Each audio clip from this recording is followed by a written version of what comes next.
ಪ್ರಿಯ ಬಂಧುಗಳೇ ನಮಸ್ಕಾರ. ಹೇಗಿದ್ದೀರಿ ನೀವೆಲ್ಲರೂ? ನಾನು ಸುಬ್ರಹ್ಮಣ್ಯ ಎಸ್ ಹಂಡಿಗೆ. ಬಂಧುಗಳೇ, ಪ್ರತಿಯೊಬ್ಬರು ಗಮನಿಸಲೇಬೇಕಾಗಿರುವಂತಹ ಸ್ಟೋರಿ ಇದು. ಕೇವಲ ಗಮನಿಸುವುದು ಮಾತ್ರ ಅಲ್ಲ, ಅದಾದ ಬಳಿಕ ಎಚ್ಚರಿಕೆಯಿಂದ ನೀವು ಇರಲೇಬೇಕು. ಇತ್ತೀಚಿನ ದಿನಗಳಲ್ಲಿ ದರೋಡೆಕೋರರ ಸಂಖ್ಯೆ ಜಾಸ್ತಿ ಆಗ್ತಾ ಇದೆ. ಯಾವ ರೂಪದಲ್ಲಿ ಹೇಗೆ ನಿಮ್ಮ ಮನೆಗೆ ಎಂಟ್ರಿ ಕೊಡ್ತಾರೆ ಅಂತ ಹೇಳೋದಕ್ಕೆ ಸಾಧ್ಯ ಆಗೋದಿಲ್ಲ. ಈ ಹಿಂದೆ ಒಂದಷ್ಟು ಮಂದಿ ಸ್ವಾಮೀಜಿ ವೇಷದಲ್ಲೋ, ಭಿಕ್ಷುಕರ ವೇಷದಲ್ಲೋ, ಸಹಾಯ ಕೇಳುವಂತ ನೆಪದಲ್ಲೋ, ಅಡ್ರೆಸ್ ಕೇಳುವಂತ ಏನೋ ಒಂದು ಮನಸ್ಥಿತಿಯನ್ನ ಇಟ್ಕೊಂಡು ಬಂದು ಮನೆಯಲ್ಲಿ ದರೋಡೆ ಮಾಡಿದಂತ ಉದಾಹರಣೆಯನ್ನ ನಾವು ಸಾಕಷ್ಟು ನೋಡಿದ್ದೇವೆ. ಆದರೆ ಇತ್ತೀಚೆಗಂತೂ ಯಾವ ವೇಷದಲ್ಲಿ, ಹೇಗೆ, ಯಾವ ರೂಪದಲ್ಲಿ ಮನೆಗೆ ಎಂಟ್ರಿ ಕೊಡ್ತಾರೆ ಅಂತ ಹೇಳೋದಕ್ಕೆ ಸಾಧ್ಯ ಆಗೋದಿಲ್ಲ. ಹೀಗಾಗಿ ಸ್ವಲ್ಪ ಅನುಮಾನ ಬಂದ್ರೆ ಅಥವಾ ಯಾರಾದ್ರೂ ಅಪರಿಚಿತರು ಬಂದ್ರೆ ದಿಢೀರ್ ಡೋರ್ ಓಪನ್ ಮಾಡೋಕ್ಕೂ ಮುನ್ನ ಸ್ವಲ್ಪ ಯೋಚನೆ ಮಾಡಿ. ಇಲ್ಲ ಅಂತಾದ್ರೆ ಅಪಾಯವನ್ನ ನೀವೇ ಮೈ ಮೇಲೆ ಎಳ್ಕೊಳ್ಬೇಕಾಗತ್ತೆ. ಯಾಕೆ ಈ ಮಾತನ್ನ ಹೇಳ್ತಿದ್ದೀನಿ ಅಂದ್ರೆ, ಉಡುಪಿಯಲ್ಲಿ ಅಂಥದ್ದೇ ಒಂದು ವಿಚಿತ್ರವಾದಂತ ಘಟನೆ ನಡೆದಿದೆ.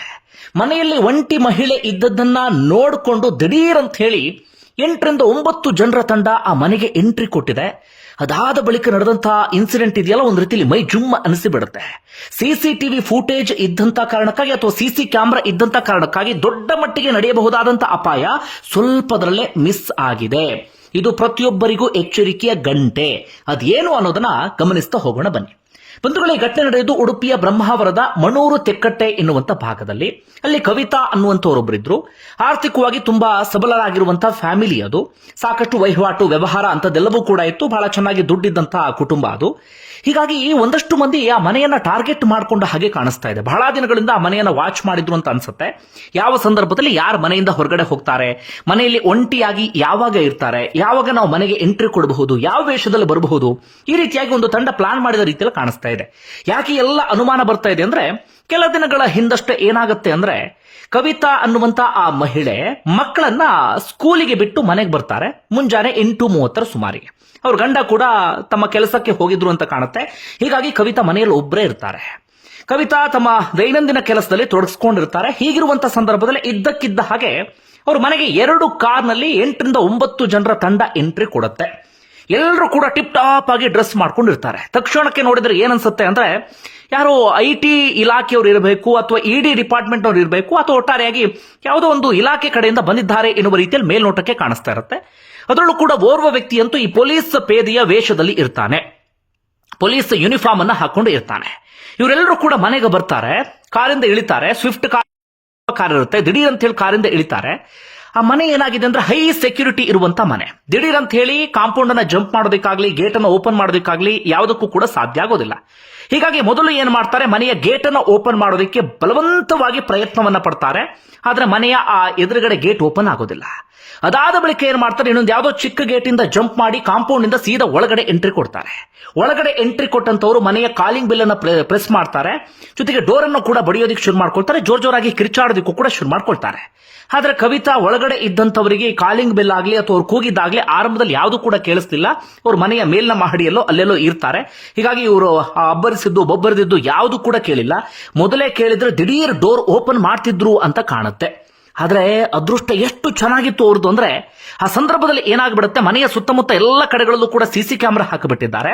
ಕುಂದಾಪುರದ ಸೈನ್ ಇನ್ ಸೆಕ್ಯೂರಿಟಿ ಸರ್ವಿಸ್ ಎನ್ನುವಂತ ಸಂಸ್ಥೆ ಅದನ್ನ ಮ್ಯಾನೇಜ್ ಮಾಡ್ತಾ ಇದೆ. ದಿನದ 24 ಗಂಟೆ ಅವರಿಗೆ ಲೈವ್ ಫೂಟೇಜಸ್ ಸಿಗ್ತಾ ಇರುತ್ತೆ. ಅವ್ರು ಅಲ್ಲಿ ಕುತ್ಕೊಂಡು ಮ್ಯಾನೇಜ್ ಮಾಡ್ತಿರ್ತಾರೆ.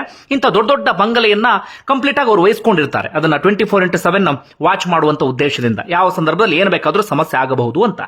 ಹೀಗೆ ಸಿಸಿ ಕ್ಯಾಮೆರಾದಲ್ಲಿ ಆ ಸಂಸ್ಥೆಯ ಸಿಬ್ಬಂದಿ ನೋಡಿದಾಗ ಅವ್ರಿಗೆ ಮೊದಲೇ ಡೌಟ್ ಬರುತ್ತೆ. ಮೊದಲು ಅವ್ರು ಅಂದ್ಕೊಳ್ತಾರೆ IT ಇಲಾಖೆಯವರು ಇರಬೇಕು ಅಂತ ಹೇಳಿ.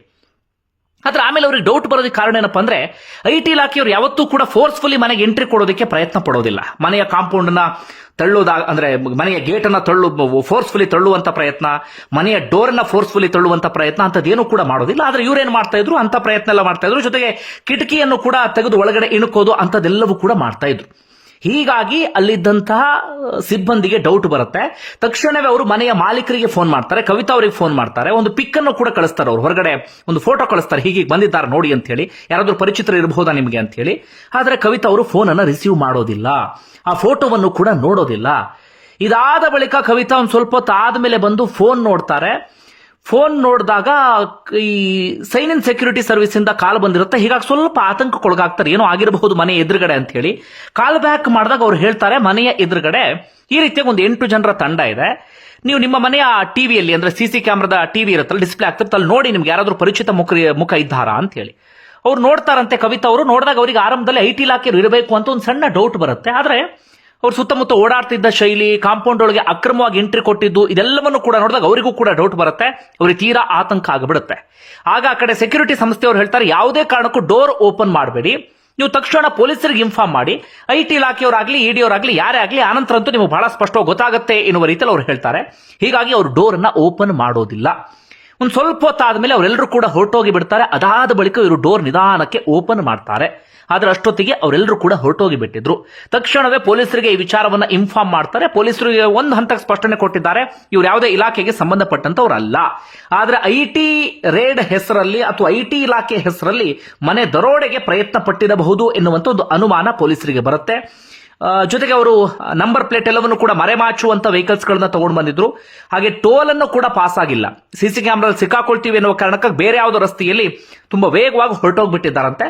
ಸದ್ಯ ಪೊಲೀಸರು 2 ತಂಡಗಳನ್ನ ರಚನೆ ಮಾಡಿಕೊಂಡು ಅವರಿಗಾಗಿ ಹುಡುಕಾಟವನ್ನ ಮುಂದುವರಿಸಿದ್ದಾರೆ. ಸದ್ಯ ಎಲ್ಲ ಕಡೆಗಳಲ್ಲೂ ಕೂಡ ಹುಡುಕಾಟ ಮುಂದುವರಿತಾ ಇದೆ. ಘಟನೆ ನಡೆದು 4-5 ದಿನ ಆಗಿದೆ. ಆದ್ರೆ ಈಗ ಈ ವಿಚಾರ ಬೆಳಕಿಗೆ ಬಂದಿದೆ.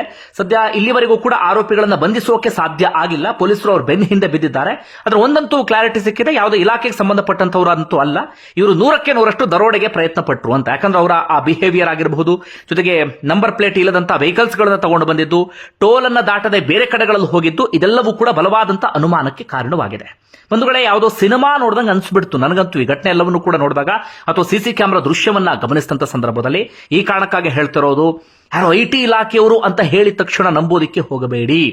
ತಕ್ಷಣ ಏನ್ ಮಾಡಿ ಅಂದ್ರೆ ಪೊಲೀಸರಿಗೆ ಇನ್ಫಾರ್ಮ್ ಮಾಡಿ. ಇಂಥದ್ದೇನಾದ್ರೂ ಆಯ್ತು ಅಂದ್ರೆ ತಕ್ಷಣ ಡೋರ್ ಓಪನ್ ಮಾಡೋದು ಅಂತದ್ ಮಾಡೋದಕ್ಕೆ ಹೋಗ್ಬೇಡಿ.